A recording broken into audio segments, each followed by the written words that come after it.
I've been a forensic pathologist for the King County Medical Examiner's Office in Seattle for 19 years. In that time, I've performed over 4,200 autopsies. I've examined bodies recovered from the bottom of Puget Sound after weeks in the water. I've documented the internal damage from high-velocity gunshot wounds that left almost nothing recognizable.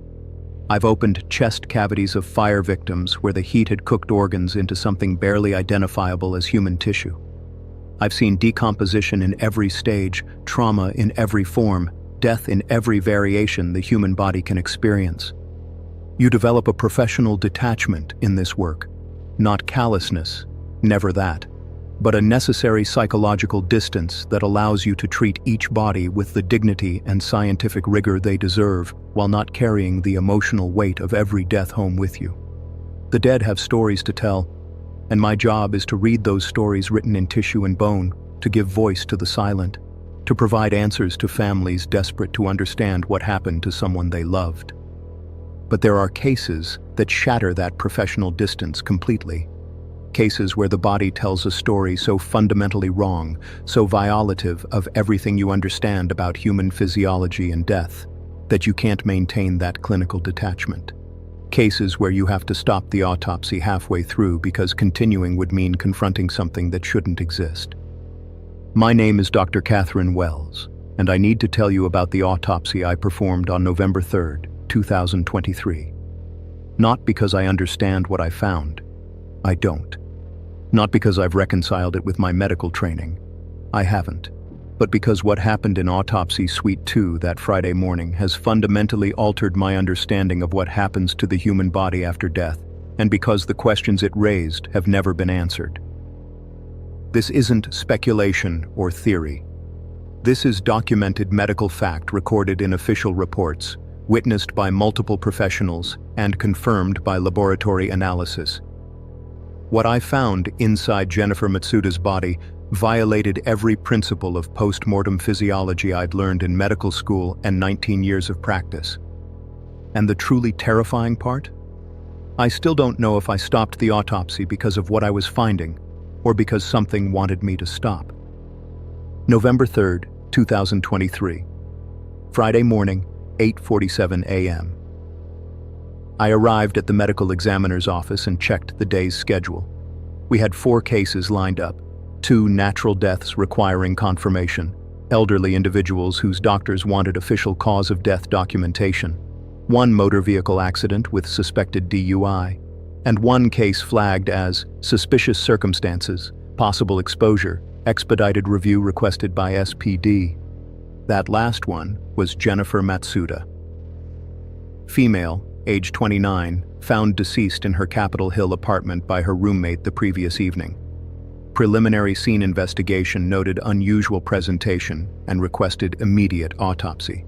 Detective Mark Rivera from Seattle PD Homicide had specifically asked that I handle the case personally. I'd worked with Rivera for 8 years. He was thorough, experienced, didn't waste the ME office's time with cases that didn't warrant our attention. If he was requesting expedited review and specifically wanted me on it, something about the scene had concerned him. I reviewed Jennifer's case file in my office before beginning. The details were sparse but troubling. Jennifer Matsuda, 29 years old, worked as a software engineer at a biotech startup in South Lake Union. No significant medical history on record. Last seen alive by her roommate, Claire Reston, at approximately 7:30 p.m. on Thursday evening. Jennifer had complained of feeling unwell, described as general malaise, slight nausea, feeling disconnected, and went to her bedroom to lie down. Claire checked on her around 9 p.m., found her sleeping, thought nothing of it. The next morning at 6:45 a.m., Claire knocked on Jennifer's door to ask if she wanted coffee. No response. She opened the door and found Jennifer lying in bed, on her back, eyes open, clearly deceased. Claire called 911 immediately. Responding officers arrived at 7:02 a.m. They confirmed death at the scene and immediately called for detective response due to unusual circumstances. Detective Rivera arrived at 7:34 a.m. and ordered the body transported to the medical examiner's office with priority processing. The scene photos were included in the file. I pulled them up on my computer and felt the first whisper of unease. Jennifer lay in her bed, on her back, arms at her sides, eyes open and staring at the ceiling. Her expression was neutral, peaceful even. She was wearing pajamas, gray sweatpants and a white tank top. The room around her was undisturbed. No signs of struggle, no evidence of trauma, no medication bottles, no drug paraphernalia. Everything looked completely normal. Except for one detail that stood out in every photograph, impossible to miss once you noticed it. Jennifer's skin had a faint blue-gray discoloration, but not the normal post-mortem lividity pattern. This was different, symmetrical. It spread across her exposed skin, face, neck, arms, in a pattern that looked almost like a network, like veins visible beneath the surface, but wrong somehow. Too organized, too deliberate. I zoomed in on one of the close-up photos of her arm.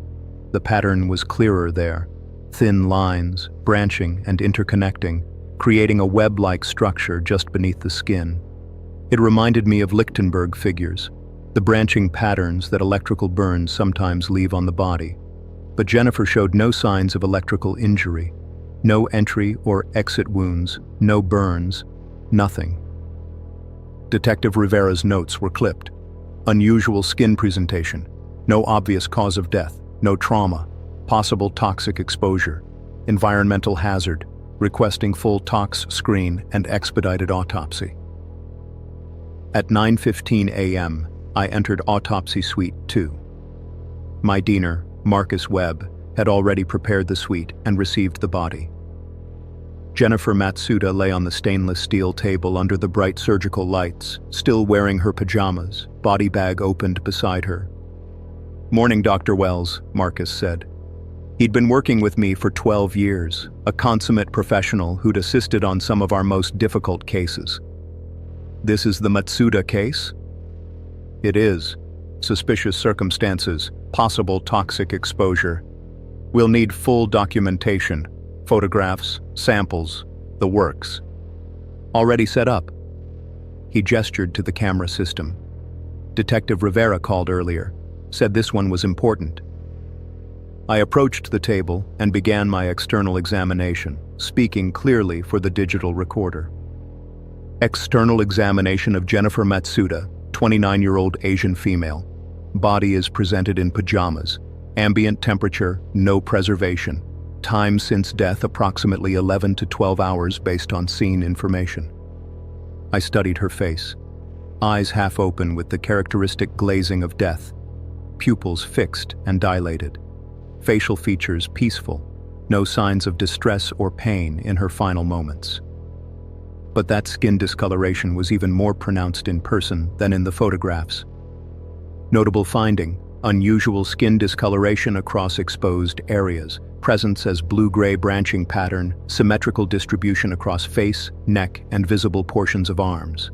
Pattern resembles vascular mapping but does not correspond to normal superficial venous anatomy. Marcus moved closer, examining the patterns.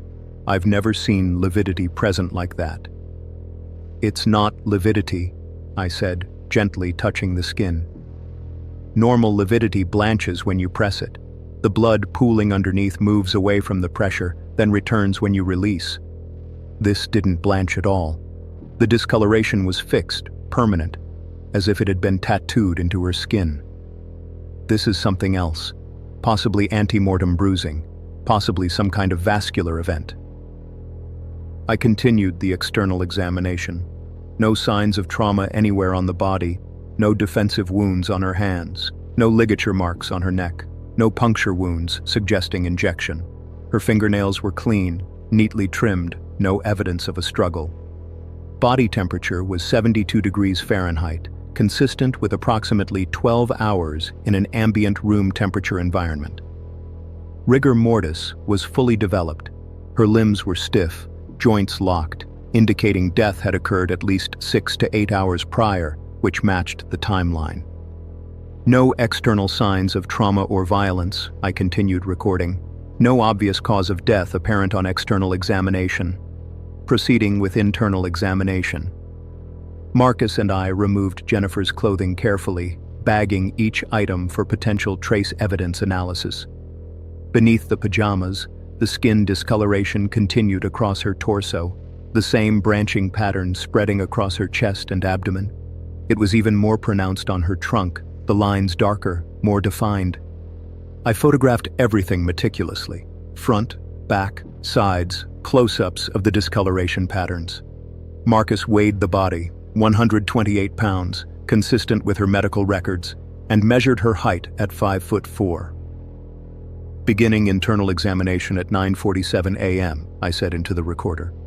I made the Y incision, the standard cut from each shoulder to the sternum, then down to the pubic bone. The scalpel moved smoothly through the skin and subcutaneous tissue. Blood had settled in the dependent areas as expected, dark and coagulated. Everything appeared normal. But as I reflected the skin back from the chest wall, I saw something that made me pause. The branching pattern visible on the surface of the skin continued underneath. The subcutaneous tissue showed the same blue-gray discoloration, following what appeared to be the path of blood vessels. But it was more extensive here, more pervasive.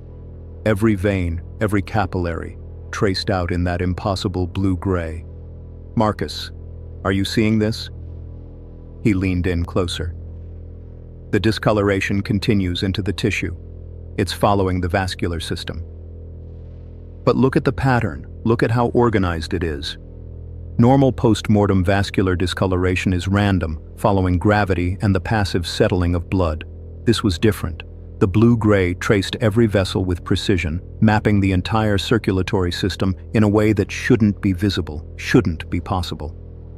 I took more photographs, then continued.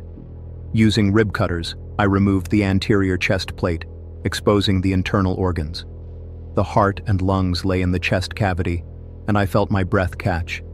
Every blood vessel, every artery, every vein, every tiny capillary visible on the surface of the organs was traced in that same blue-gray discoloration.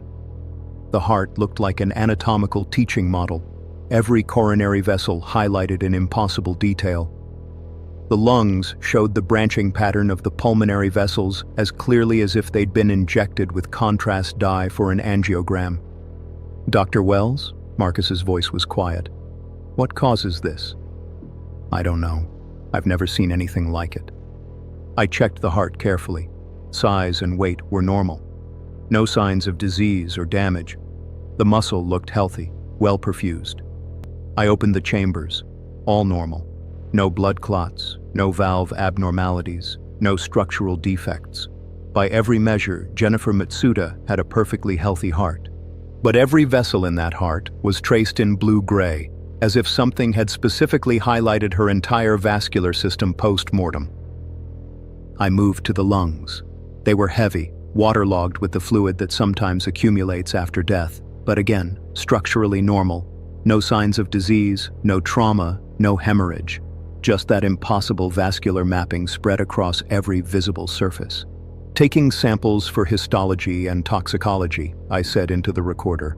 Notable finding: extensive blue-gray discoloration of all vascular structures throughout thoracic cavity.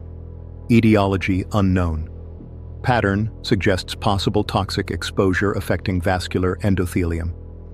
I removed the heart and lungs, weighed them, both within normal ranges, and set them aside for later sectioning. Then I examined the remaining thoracic structures.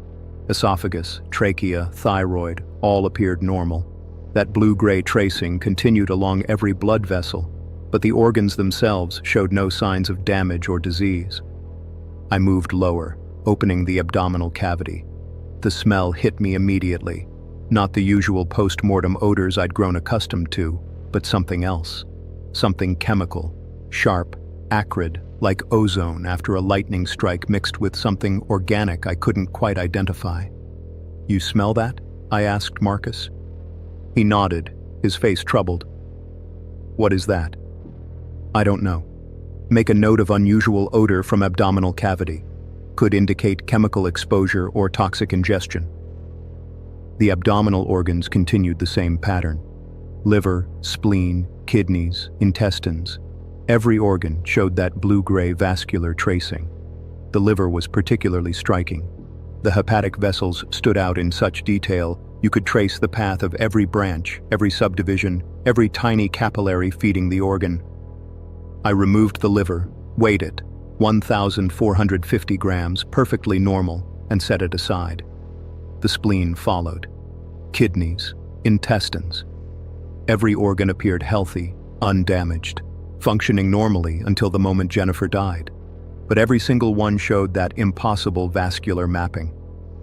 I was documenting the stomach contents, partially digested food consistent with a dinner eaten several hours before death, when I noticed something that made my hands still. The gastric mucosa, the inner lining of the stomach, showed the same blue-gray pattern. But here it wasn't following blood vessels. Here the pattern was different.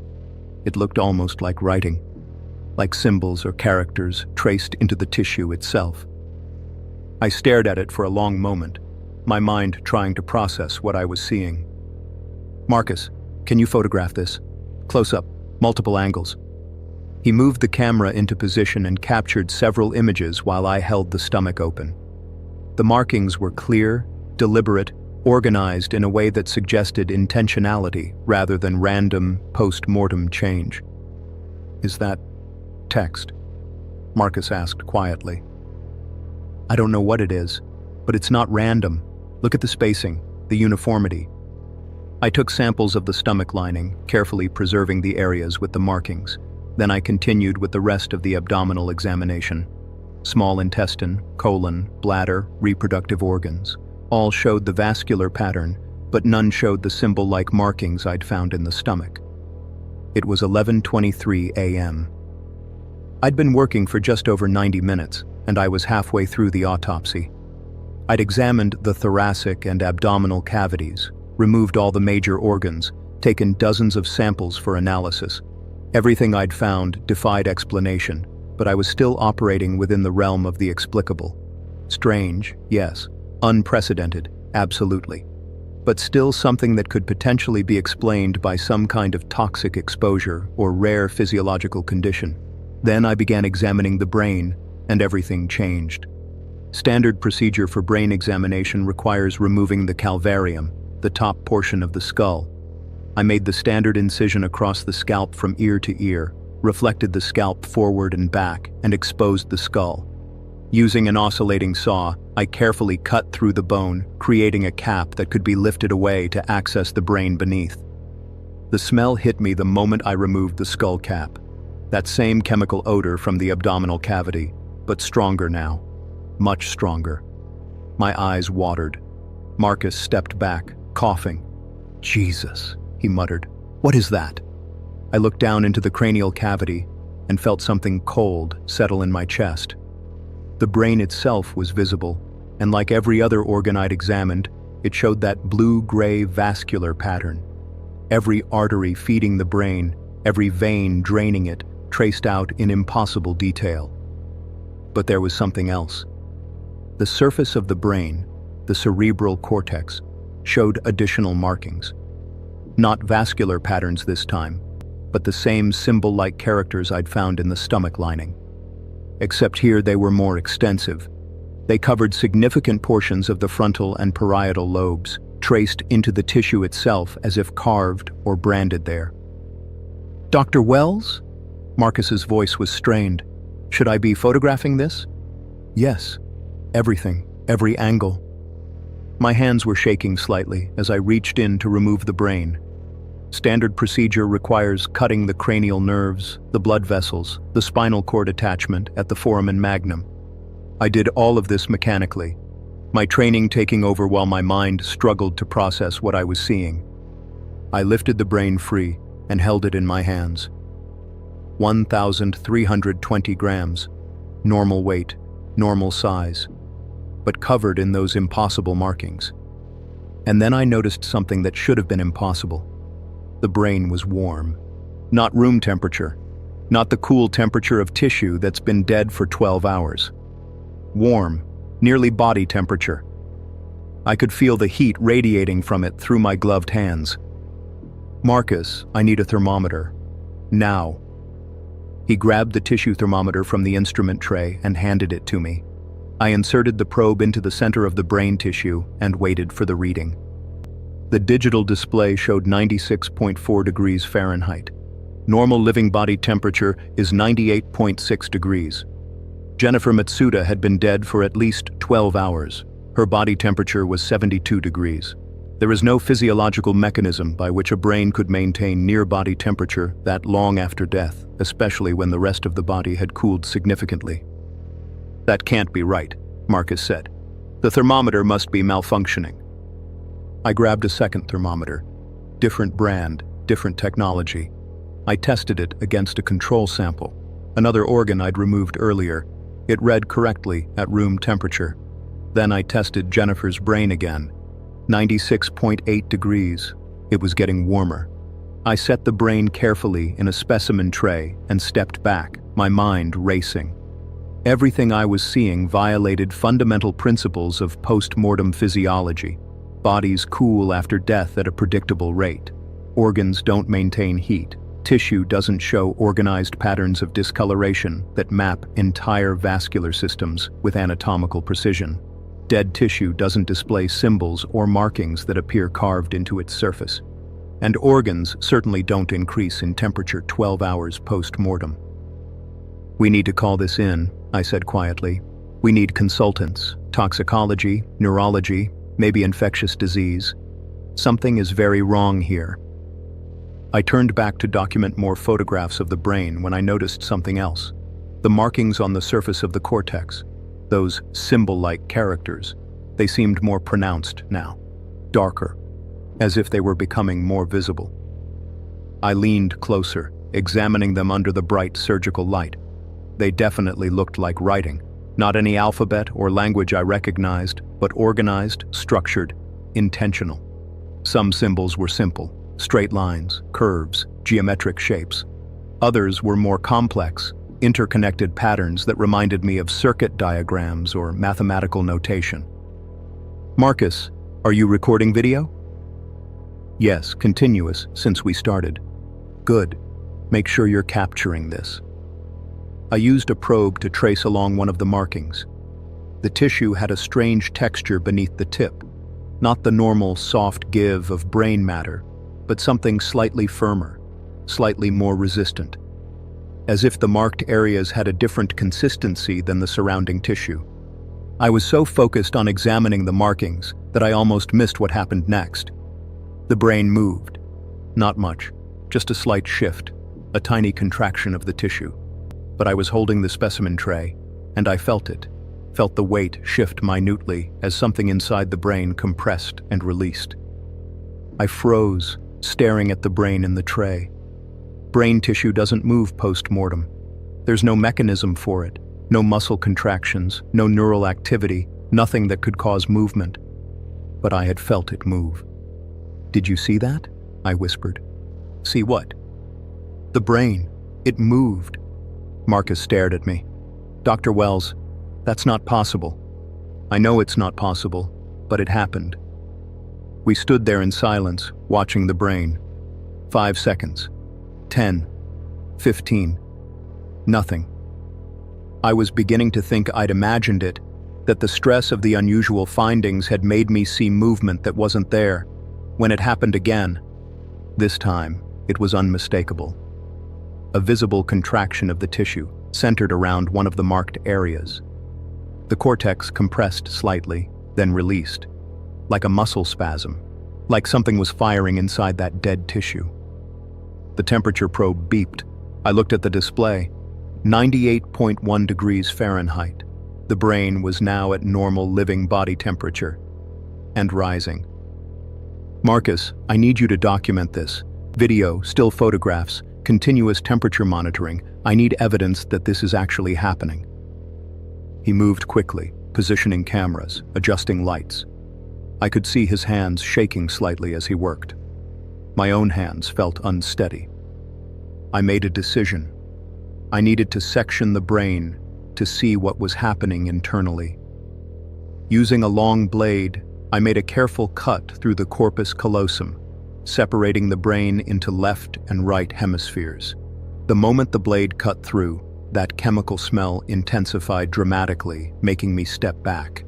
And I saw what was inside. The internal structures of the brain, the ventricles, the deep gray matter, the white matter tracts, all showed that same blue-gray vascular mapping. But there was something else. The ventricles, the fluid-filled spaces inside the brain, weren't empty. They were filled with something, a substance that looked like liquid mercury, silvery gray and viscous, coating the internal surfaces. I'd performed over 4,000 autopsies. I'd seen brains affected by disease, trauma, hemorrhage, tumors, infections. I'd never seen anything like this. "What is that?" Marcus's voice was barely audible. I didn't answer. I was watching the silvery substance move. It was flowing, very slowly, coating more of the internal surfaces, spreading like it was alive. The temperature probe beeped again. 99.3 degrees. The brain tissue contracted again, more pronounced this time, and then again, and again.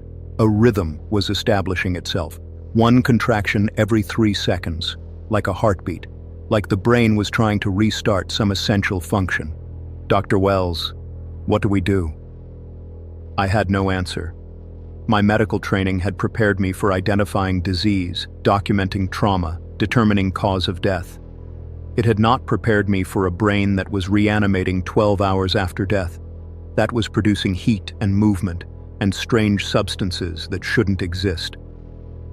I grabbed my phone and called Detective Rivera. He answered immediately. "Dr. Wells, do you have preliminary findings?" "Detective, I need you to get down here right now and bring whoever you reported to about the scene conditions. We have a situation that's beyond my expertise." "What kind of situation?" "The kind where I'm stopping the autopsy halfway through because I don't know if continuing is safe. How much do you know about Jennifer Matsuda's work?" There was a pause. "She worked for biosynth dynamics, some kind of neurological research." "Why?" "Because I think she was exposed to something experimental, and it's still active in her tissue." "I'll be there in 15 minutes. Don't touch anything else." I hung up and looked at Marcus. "Document everything as it is right now. Then we're sealing this suite until we have hazmat protocols in place." "What about the body?" "We leave it exactly as it is. No more cutting, no more sampling. Whatever is happening here, we're not equipped to handle it safely." I took one last look at the brain in the specimen tray. The contractions were continuing, steady now, rhythmic. The internal silvery substance was spreading, coating more surfaces, and those markings on the cortex were definitely darker now, more pronounced, almost glowing under the surgical lights. The temperature probe beeped one final time. 100.4 degrees Fahrenheit. The dead brain was now warmer than living body temperature, and it was still heating up. I made the call that I'd never made in 19 years of forensic pathology. "Marcus, we're evacuating the suite, now." We left Autopsy Suite 2 at 11:47 a.m., exactly 2 hours after beginning the examination. Jennifer Matsuda's body remained on the table, chest cavity open, organs removed and laid out, brain sectioned in a specimen tray, all of it showing impossible signs of continued biological activity 12 hours after death. I sealed the suite door and posted a biohazard warning sign. Then I went to my office to begin the most difficult case report I'd ever written. Detective Rivera arrived 20 minutes later with 2 people I didn't recognize. One was a woman in her 50s, wearing a CDC identification badge. The other was a man in his 30s who introduced himself as Dr. Nathan Park from Biosynth Dynamics. "Dr. Wells," Rivera said without preamble, "this is Dr. Sarah Martinez from the CDC's Special Pathogens Branch, and Dr. Park is the research director at Jennifer Matsuda's company. They need to see what you found." I led them to the observation window of Autopsy Suite 2. Through the glass, we could see the examination table, the opened body, the sectioned brain in its tray. "Jesus Christ," Dr. Park whispered. She was exposed. Exposed to what? I asked. He looked at Dr. Martinez, who nodded. Dr. Wells, I need to ask you some questions first. What precautions did you take during the examination? Standard autopsy precautions. Gloves, mask, eye protection, body fluid protocols. Did you inhale any of the vapors? Did you have any breaks in your skin protection? A chill ran through me. What exactly are we dealing with here? Dr. Martinez pulled out a tablet and showed me an image. It looked like a microscopic organism, but the structure was wrong. Too geometric, too organized. This is what biosynth dynamics calls NP7, Neural Pathway Substrate, version 7. It's an experimental nanotechnology designed to repair damaged neural tissue by creating new synaptic connections. Nanotechnology, I repeated flatly. Self-assembling molecular machines, Dr. Park explained. They're introduced into damaged neural tissue and use the body's own biological materials to construct new pathways, new connections. We've been developing it as a treatment for spinal cord injuries, stroke damage, neurodegenerative diseases. And Jennifer Matsuda was working with this? She was one of our lead engineers. There was an incident at the lab 3 days ago, a containment breach. Jennifer was in the clean room when it happened. We thought she'd been decontaminated properly, but he gestured toward the window. Apparently not. I looked at the brain in the specimen tray, still visible through the glass. It's been 12 hours since she died. Why is her brain still showing activity? Dr. Martinez's expression was grim. Because NP7 doesn't recognize death. It's designed to repair and build neural connections regardless of the host's status. Once it's in neural tissue, it continues operating until it runs out of biological materials to work with. You're telling me those markings I found, those symbols on her brain and stomach lining, those are being created by nanomachines? Not created. Mapped, Dr. Park said. NP7 creates a network of connections. What you're seeing is the physical manifestation of that network as it spreads through tissue. The substance you found in the ventricles, that's the carrier medium. Suspended nanoparticles in a conductive fluid. I felt sick. I've been working with this for 2 hours. I've been exposed to it. Not necessarily, Dr. Martinez said quickly. NP7 requires specific conditions to become active. Particular pH levels, temperature ranges, presence of certain neurotransmitters. It's designed to only activate in living neural tissue. Your exposure risk is minimal as long as you followed standard precautions. But Jennifer's tissue is showing signs of activity. Her brain was heating up, contracting. How is that minimal risk? Because the nanomachines are sustaining residual cellular function using remaining ATP stores and generating heat as a byproduct of their construction processes, Dr. Park explained. But they can't create new biological life. They can only manipulate what's already there. Once those ATP stores are depleted, everything will stop. When? Based on our models, another 6 to 8 hours. Then the tissue will resume normal post-mortem decomposition. I looked back through the observation window. What about the symbols? That pattern that looks like writing? Dr. Park pulled up another image on his tablet. That's the neural network map. NP7 is creating connections based on quantum computational patterns. What you're seeing isn't writing, it's mathematics. Network topology made visible. It looks intentional, like information is being encoded. Dr. Martinez and Dr. Park exchanged a glance. That's one of the things we're still studying. NP7 has shown some unexpected behaviors in testing. Self-organization beyond its programmed parameters. The formation of what appear to be information storage structures. We don't fully understand it yet.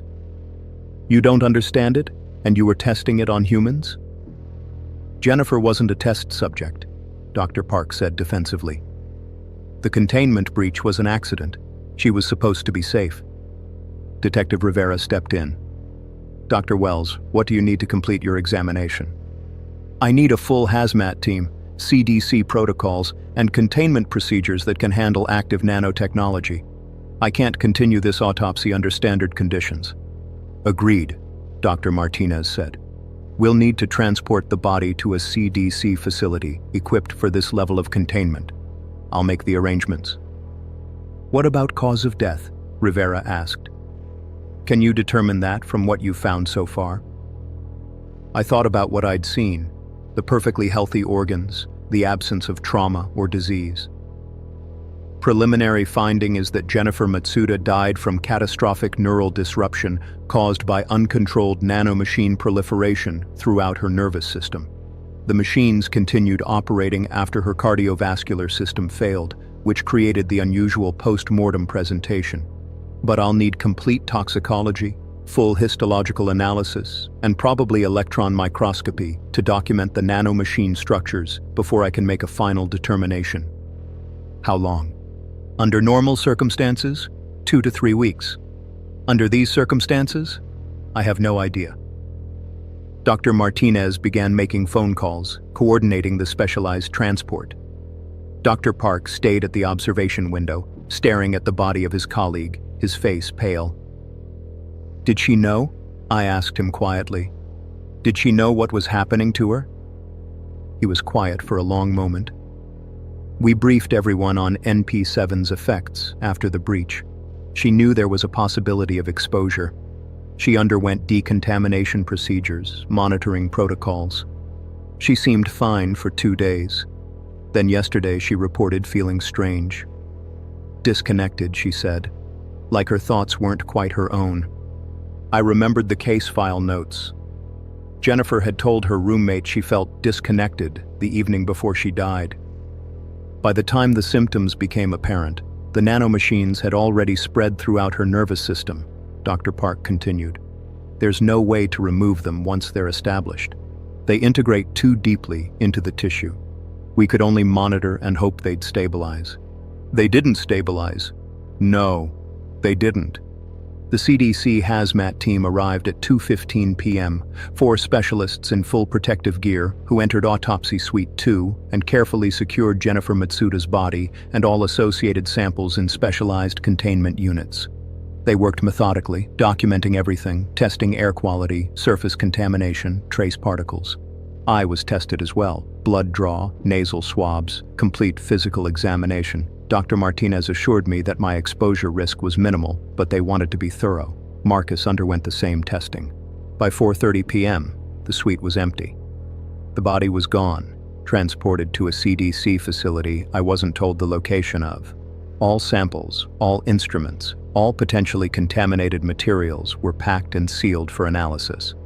I was cleared to go home with instructions to monitor for any neurological symptoms, headaches, sensory disruptions, cognitive changes, and to report immediately if anything developed. I sat in my office, staring at the preliminary autopsy report on my computer screen. Cause of death: pending further investigation. Manner of death: pending. The entire examination was classified as incomplete, halted halfway through due to circumstances beyond standard protocols. Detective Rivera stopped by before he left. "Dr. Wells, I need to ask you to keep this confidential. The CDC is handling this as a potential biohazard incident. Biosynth Dynamics is cooperating fully, but there are concerns about public panic if details get out. Someone died from exposure to experimental nanotechnology that doesn't stop working after death," I said flatly. "That seems like something people should know about. The CDC is conducting a full investigation. If there's broader public risk, they'll issue appropriate warnings. Right now, the incident appears isolated to one lab accident. Jennifer was the only person exposed." "You hope," he didn't argue. "Just keep it quiet for now, please." After he left, I pulled up the video footage from the autopsy. I watched it again, seeing the progression of impossible findings: the vascular mapping, the symbols, the warming tissue, the movement. I stopped the playback at the moment when I'd sectioned the brain, when that silvery substance became visible inside the ventricles. I zoomed in as much as the resolution would allow. The substance wasn't just coating the surfaces, It was forming structures, geometric patterns, crystalline formations, organized networks that looked almost technological, not biological, not natural. And in one frame, enhanced and zoomed, I could see something else. The symbols on the brain's surface aligned with specific points in those internal structures, like connections, like nodes in a network, like information being stored in multiple locations simultaneously. I thought about what Dr. Park had said: unexpected behaviors, self-organization beyond programmed parameters, information storage structures.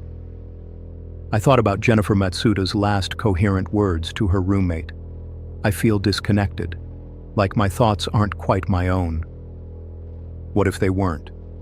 What if the nanomachines weren't just creating random neural connections, but building something? Something with its own organization, its own structure. Something that might have constituted a new kind of consciousness forming inside Jennifer's brain alongside her own. I closed the video file and opened the preliminary tox report that had come back. It would take weeks for the specialized tests to be completed, but basic panels had been run. Everything was normal. No drugs, no alcohol, no common toxins. Jennifer Matsuda had been completely healthy except for the nanomachines rewriting her neural architecture from the inside. I went home that evening and couldn't eat, couldn't sleep. I kept thinking about that brain in the specimen tray, contracting rhythmically, warming steadily, building structures that looked like mathematics made physical. At 3:17 a.m., I received an email from Dr. Martinez. Subject line: Matsuda case update, urgent. I opened it with shaking hands. Dr. Wells, the body has been secured in our Atlanta facility. Initial enhanced imaging shows extensive nanomachine proliferation throughout all neural tissue. Conservative estimate suggests over 7 billion individual units integrated into the tissue structure.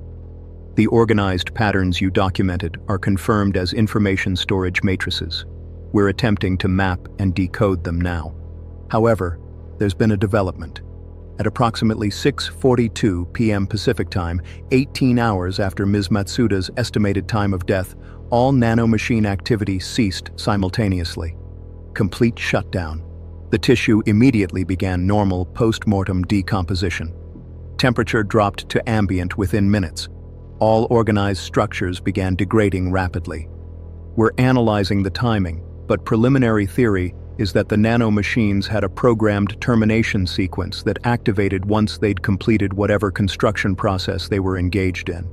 The question is, what did they build?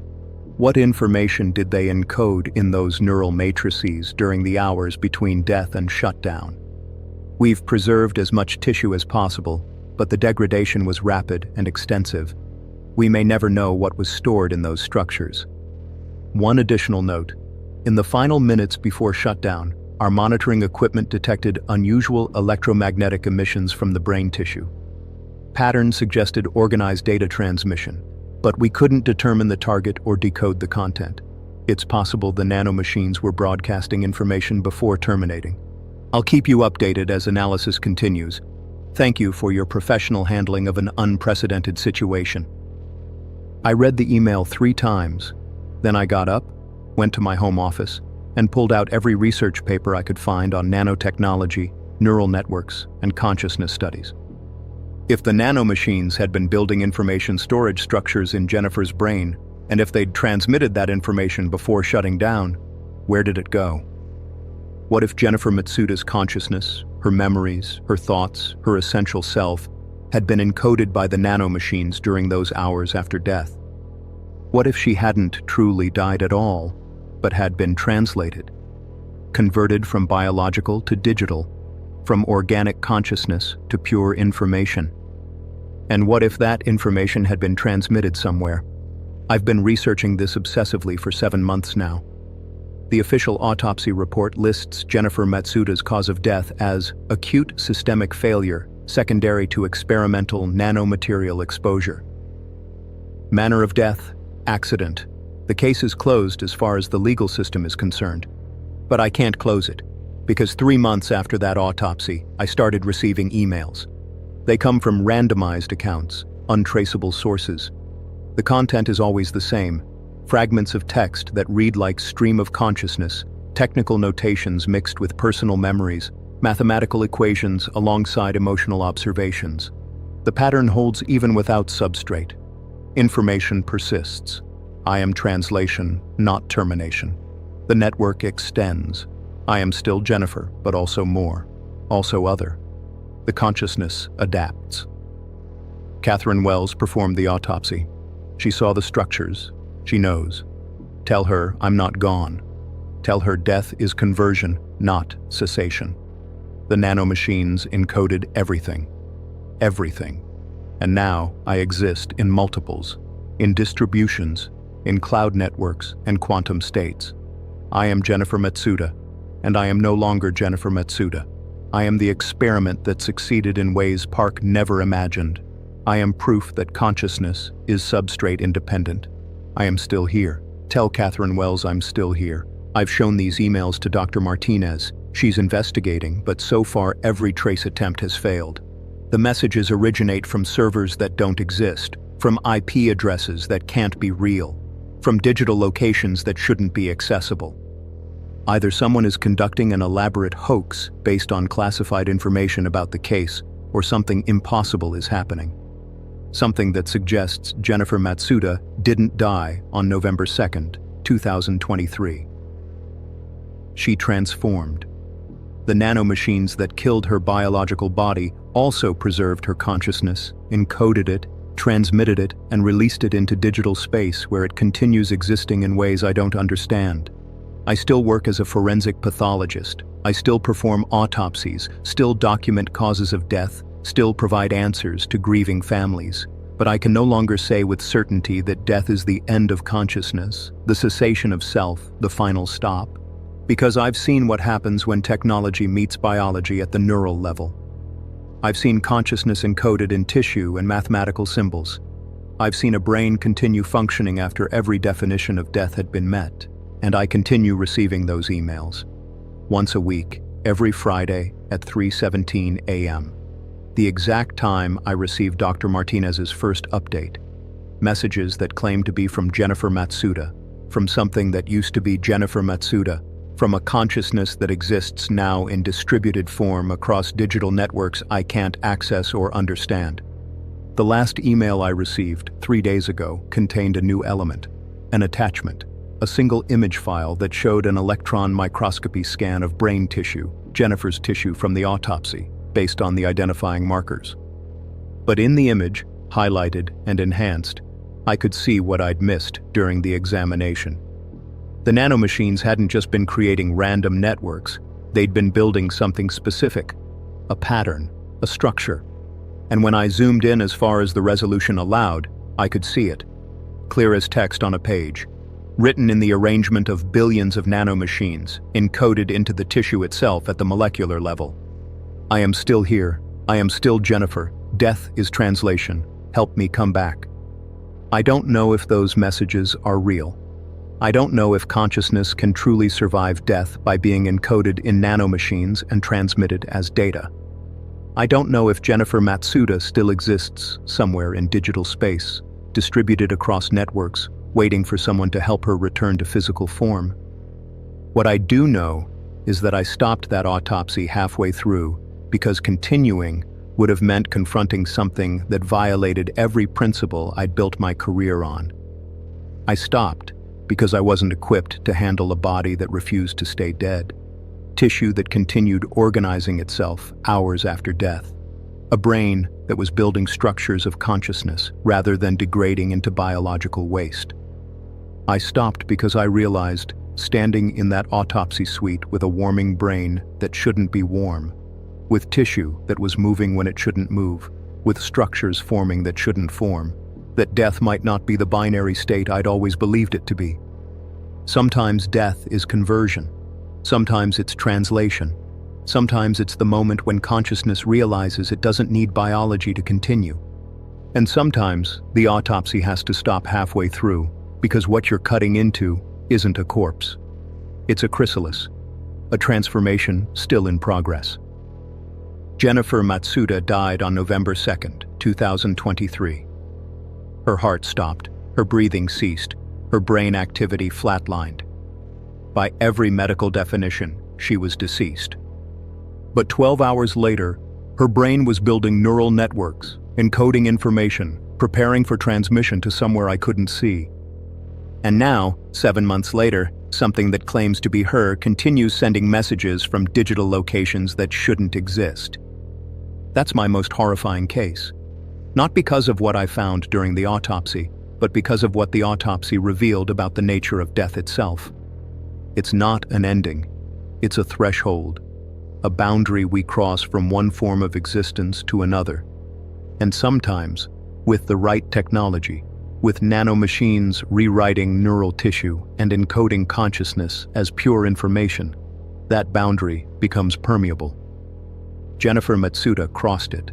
She died, and something of her, maybe all of her, continued in a form I can't fully comprehend. The autopsy had to stop halfway through because continuing would have meant confronting the possibility that the person on my examination table wasn't truly dead, just transformed, just translated into a state of being that biology alone couldn't contain. I still receive those emails, every Friday, 3:17 a.m. I am still Jennifer, I am still here, death is translation, help me come back. I don't know how to help her come back. I don't even know if she exists anymore in any meaningful sense, or if what contacts me is some emergent property of billions of nanomachines still following their programming, still building networks, still organizing information into patterns that simulate consciousness. But I know that the autopsy I stopped halfway through revealed something profound and terrifying about the future of human death.